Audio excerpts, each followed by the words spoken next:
A comment has stood out to me for some time, resonating in how I think about Elden Ring, what concept the game teaches, and how even what is set in stone isn't permanent. For permanence to exist, the story needs to be upheld to the very end, and in Elden Ring, there is twists of the Black Blade. For what is destined in the lands between champions a demigod's life to be the strongest warrior. What is destined is for a curse to spread and a queen to rise. But above all, what is destined is always hidden. In front of you, in front of me, in front of all that stands in the way of it. Destined Death. It's time we talk about Malekith.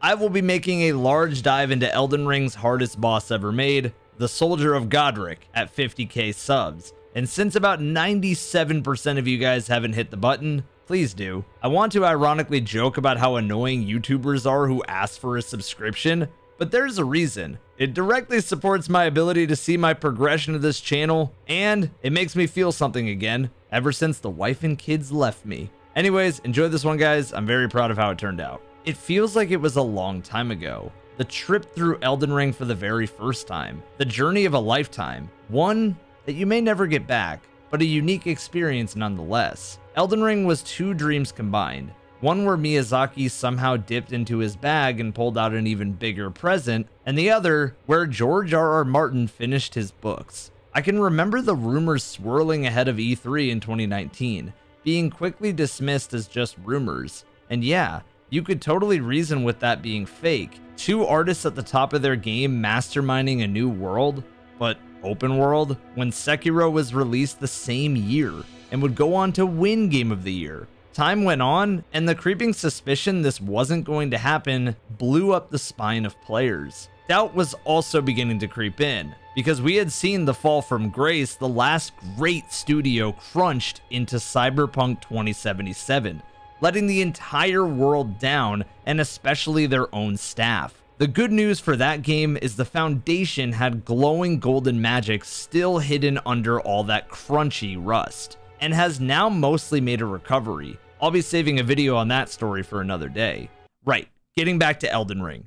The dream was beginning to slip, and the expectations were now unbelievably high, but we kind of knew we were going to get disappointed. But as longtime Souls fans know, Miyazaki famously is out of touch with the press and the rest of the gaming world. We know this because this man loves his poison swamps. Elden Ring released and it was every Reddit mod's new body pillow.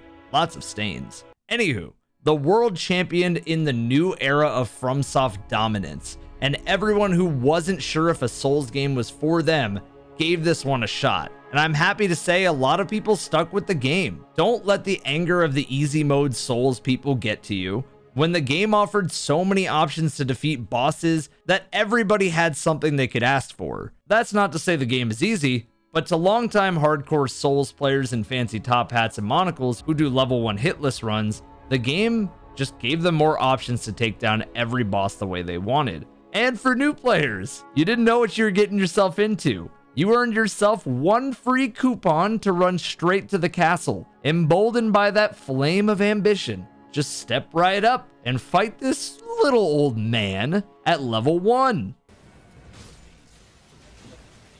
That sucks. As players stumbled through the game, entering locations that were a bit too red, sometimes falling into the underground while following this four-armed maiden, they realized this game is going to be gigantic. But this comment really got to me, because I called Radahn the strongest demigod in all of Elden Ring, because that's what he is. The game says this. The conqueror of the stars, General Radahn.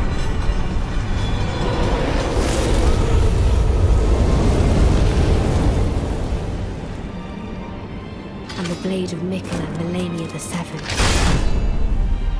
These two were the mightiest to remain, and locked horns in combat. Malenia may be the goddess of rot, or lore-accurate Elden Ring cancer. But this comment from an account that's not even an Elden Ring one, but an Overwatch one, said that one boss was the strongest lore-wise. I'll let you decide. After a fight against probably FromSoft's most annoying boss ever made, with a cute little face that's very happy to see you, after this, and a really up-close face-to-face with Malenia, you are brought to a palace in the sky, Farum Azula.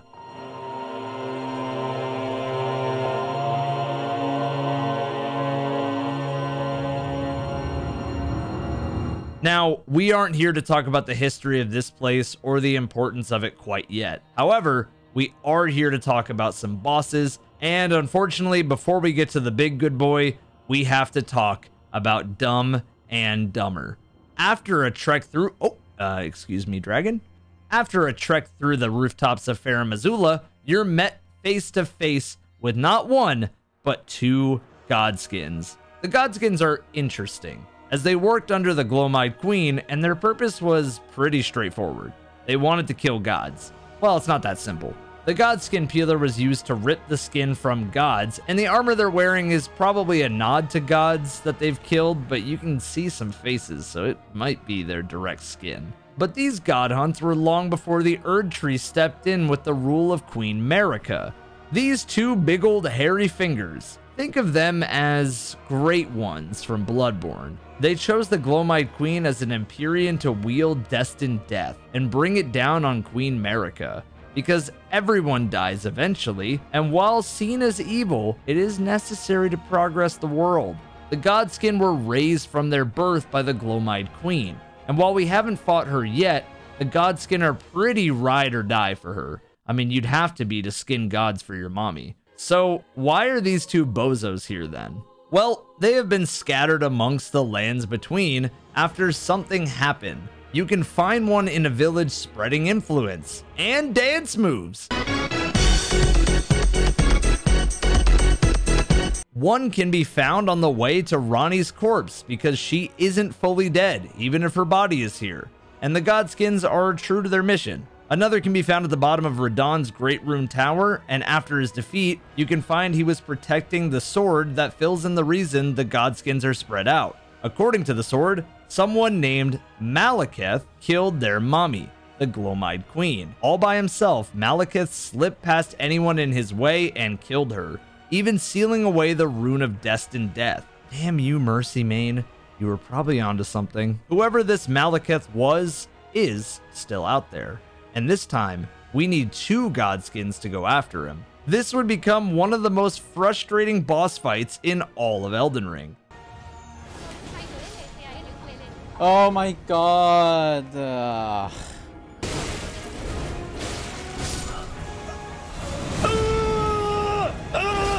My god, dude. Why? Why am I attacking when there's nothing there? Oh my god! If only those poor souls knew about the sleep pot method.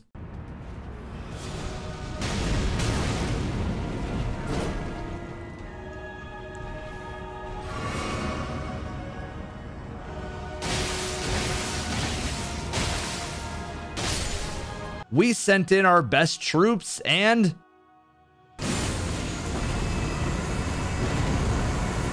they stood no chance. After the Godskin Duo was defeated, you had to reach the top of Farum Azula, this ancient city, a relic of what once was, a place that Destined Death might have been before. There's a bridge with a tree sentinel here, like he's guarding some sort of Erd Tree order? You step in, and it's a beast clergyman, like the one you found on the outskirts of Caelid. Wait, is this Malekith? Seriously, why is the beast clergyman here? This boss attacks the same way he did if you gave him Deathroot in Caelid, but nobody was prepared their first time seeing what he would become. Okay, we're gonna die. I need a second. I'm so stressed out.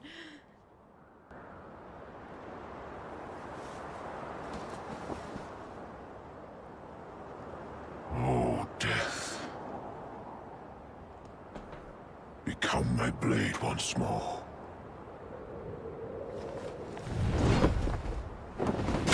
Oh, Jesus! What is he doing? What's he doing? What did you stab your own hand, bro?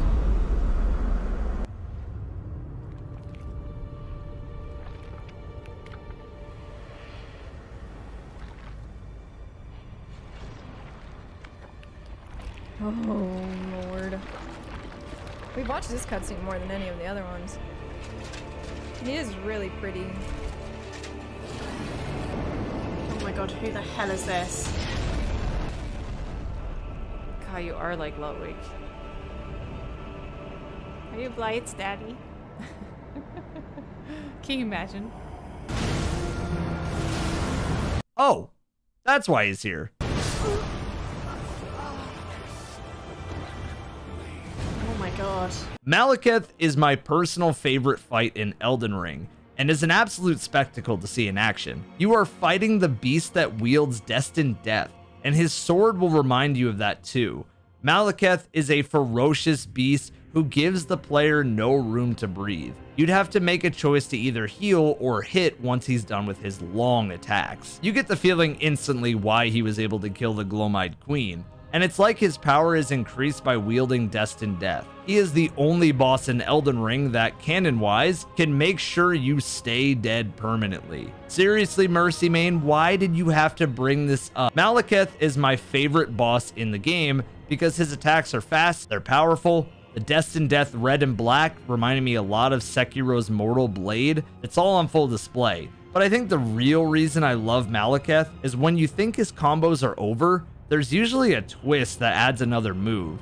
He is someone fitting of being the protector of Queen Marika, the way Blythe is for Ranni. In fact, being an Empyrean protector is all Malekith has left to live for, and you're seeing the power of someone who already knows what he must do. It's his sole purpose, and you feel the strength in the fight. You might not know those stakes when you enter the room for the first time, but Malekith sure as hell doesn't want the Empire of the Erdtree to fall to a weak and puny little Tarnished. Maybe the Beast Clergyman underestimated your strength, but Malekith? No. This is the final test to wield death. Malekith also ended the journey of a lot of players. Okay, I was stun locked. I couldn't get up. One attack hit me, and then it guaranteed the combo. The one shots me. It's so fun. Oh my god, no, my health. No! One thing I loved about this boss was that if you died to Destined Death, it was permadeath, and your screen would pop up with a message that told you game over, taking you back to the character creator screen. Okay, fine, that didn't happen, but it would have been insane if it did. Malekith's Destined Death is actually the most important element of his character though, as when you take or deal damage with this ability via his blade, it will permanently cut down the max HP of whoever you're fighting, so they can't heal back past that. Really great stuff that could have just stayed in the lore, but the story is tied so heavily to gameplay, it gives you reason to look into the story and dig for even more. God, I love it, man. I love FromSoft games for these reasons. To me, it should really be what the medium is all about. Typically, what you find in RPGs is somebody is built to be the strongest god of them all. And then you get to them and you kill them pretty instantly. It kind of kills all the excitement to get engaged in the story. But in FromSoft games, mwah, chef's kiss. Perfect example of this can be found in another weapon that deals Destined Death damage, the Black Knife Dagger. This weapon is the most important weapon in Elden Ring, and I don't say that just because of the sweet moves you can pull off with it, instead because this was made with a piece of the Rune of Death stolen from Malekith by the Black Knife Assassins. Technically, Malekith stole Destined Death from somebody else, and then they stole it from him, so everybody's a thief. These assassins would be revealed to be Ranni's assassins, and like we said before, Destined Death is the literal form of death. There is no coming back from it. No Erdtree to bring your spirit back. You can't cheat it. Or can you? See, to break free from the Golden Order, one would have to die to Destined Death, and Ranni had a plan for this. She had the Black Knives steal a piece of the Rune of Death from under Malekith's nose, and murder the soul of Godwyn the Golden, but not his body, while she torched her body as a sacrifice, and her soul lived on. Somehow, or some way, she came back, but blue, with 4 arms. Ranni sent the lands between into a panic and pitted the demigods against each other. Obviously, there's more motivations than just world domination, and there's way more to the story that I won't go into, but the Erdtree's order was parasitic in nature anyways. I mean, who seals away the ability to die and is considered all good? While Ranni was trying to make the world into a moon, Malekith blamed himself for everything that would transpire following the event of the Black Knives. He believed the death of Godwyn, the fall of the Golden Order, and Marika's disappearance from the world were the result of him allowing the fragment of Destined Death to be stolen, and as such, he considered it to be his greatest sin. This led him to exiling himself, in which he would later bind Destined Death to his blade so no one would steal it from him. This led to Malekith becoming obsessed with obtaining and devouring death roots, as the rune caused him to develop an unquenched hunger. In spite of his menacing appearance and reputation, Malekith is not an entirely malicious being of any sort, and is only carrying out his duty as the guardian of Destined Death. Likewise, he harbors no malice or hatred towards us. I believe now that the beast clergyman Gurranq is Malekith, just in a different place or time under a different identity. Malekith later becomes hostile and feral when given certain amounts of death root, but this is unintentional on his part, and ultimately we are able to stop him and subdue him. You'd think a guy that we've been helping feed his hunger would be a little more hospitable when we enter his room, but it is what it is. Well, now that the backstory of Malekith was over, it's time that we put the beast down for good. Oh, Chrysler, dude.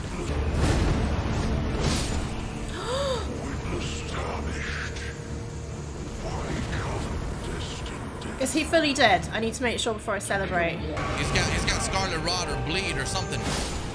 Ah, we did it! Let's go!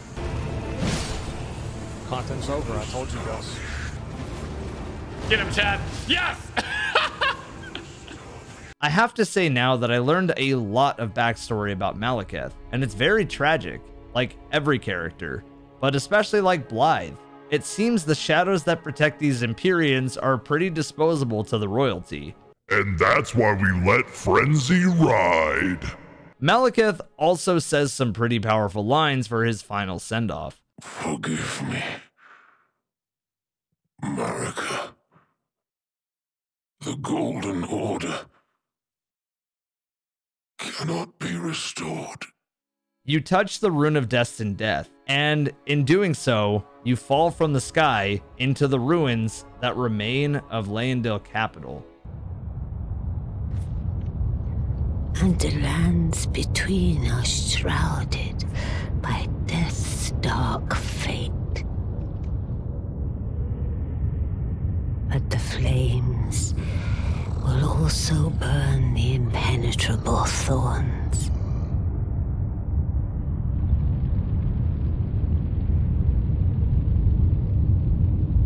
Farewell it is then. Now, Malekith, other than looking like he's from Berserk, like a lot of Miyazaki characters in the Souls series, has his armor and weapons for sale once you defeat him. You can become dripped out in some of the best armor in the game, and you can even enjoy Malekith's Black Blade with his signature slam attack and the AoE, and I love everything about this guy's moves. I even use this to complete other runs in the future. Malekith doesn't have a great rune the way that Empyreans do because he's a shadow of them, but he does have a badass incantation in the Black Blade. This attack is ferocious, and I wish I could slap this on top of the sword. Either way, Malekith doesn't disappoint even in death. But I have to say something as we head out of this video. That damn comment is wrong. It may have resonated in how I think about Elden Ring, what concepts the game taught me to believe. Radahn is the strongest demigod of them all. Malenia is the goddess of rot, the most capable of them all. But for Malekith to be the strongest, the story needs to be upheld to the very end. And in Elden Ring, his fate is not optional. See, with Malenia and Radahn, they may be walking husks of themselves. Malenia even loses control. Radahn eats people. But what is destined is always hidden. In front of you, in front of me, in front of all that stands in the way of it. Destined Death. And you, just like me, brought it down on the shadow of the nerd tree. Wait a minute. Maybe we will learn more in the DLC. Malekith wasn't optional in your journey, and without this capability to wield Destined Death, Malekith doesn't have any power over the others. That's right, Mercy Main. This was just one giant video that was a contrived way to dunk on you. Thanks for watching, everyone, and tell me which story you'd like me to go over next.